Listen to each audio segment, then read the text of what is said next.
मैं श्रेया शुक्ला और आप देख रहे हैं देश का सबसे भरोसेमंद डिजिटल न्यूज चैनल वीके न्यूज। हिंदू मंदिरों में आने वाला दान और उसकी संपत्ति पर सरकारों के नियंत्रण को लेकर सवाल उठते रहते हैं।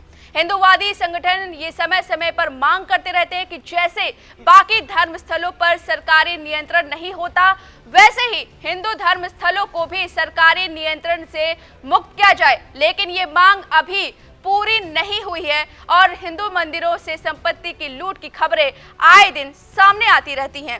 अभी खबर पुरी के विश्व प्रसिद्ध जगन्नाथ भगवान के मंदिर से है, जहां की अकूत संपत्ति को कुछ लोग लगता है लूटने में लगे हुए हैं। दरअसल ओडिशा के जगन्नाथपुरी मंदिर में पिछले कई दिनों से संदिग्ध गतिविधियां चल रही हैं। ऐसे काम हो रहे हैं जिसके बाद सरकार और प्रशासन दोनों पर भी कई गंभीर सवाल खड़े हो रहे हैं। रत्न भंडार की चाबी गायब होने का मामला अभी सुलझा भी नहीं है कि मंदिर को लेकर नया विवाद सामने आ गया है। अब खबर आ रही है कि मंदिर से जुड़ी दो अहम फाइलें गायब हो गई हैं। ये फाइलें कहां गई, कौन ले गया, इन्हें जमीन खा गई या आसमान निकल गया, किसी को नहीं पता। फाइलें के लिए तलाशी अभियान शुरू कर दिया गया है, लेकिन अभी तक मायूसी ही हाथ लगी है। इसके बाद सूबे में पटनायक सरकार के खिलाफ विपक्ष एकजुट हो गया है और इस विवाद को लगातार उठा रहा है। दरअसल विपक्ष के आरोप है कि सरकार या तो कुछ छिपा रही है या फिर वो मिली हुई है, क्योंकि सबसे ज्यादा विवाद इस बात पर है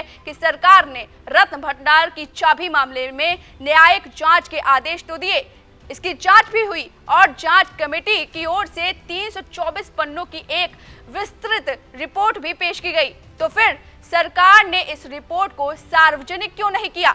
विपक्ष कह रहा है कि सरकार ये रिपोर्ट दबा रही है। उस चाबी का क्या हुआ? वो चाबी कहां है?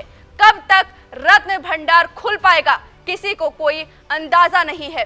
विपक्ष के साथ ही सामाजिक कार्यकर्ता भी अभी सरकार की मंशा पर सवाल खड़े कर रहे हैं। सामाजिक कार्यकर्ता दिलीप बराल ने तो हाई कोर्ट में एक याचिका भी दायर कर दी है। याचिका में मांग की गई है कि इस मामले में राज्य सरकार अपना रुख स्पष्ट करे। कोर्ट ने भी राज्य सरकार को आदेश दिया है कि वो 10 जुलाई तक अपना जवाब दाखिल करे, उसके बाद ही आगे की सुनवाई की जाएगी। विवाद पर भारतीय जनता पार्टी के नेता पीताम्बर आचार्य का भी बयान आया है। उन्होंने कहा, एएसआई कोर्ट में बता चुकी है कि इनका चेंबर में मरम्मत की जरूरत है, तो राज्य सरकार उसे खोलती क्यों नहीं?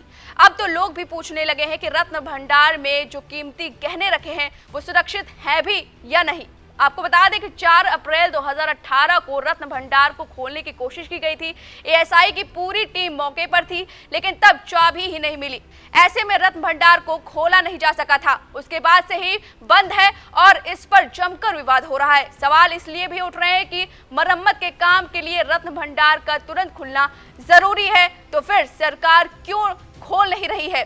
क्या है जिसे वो छुपाना चाह रही है? और अब ये फाइलें कहाँ गायब हो गई हैं? सवाल कई हैं और ये जांच का विषय है। फिलहाल इस खबर पर आपकी क्या राय है, हमें कमेंट करके जरूर बताएं। वीके न्यूज, राष्ट्र के नाम।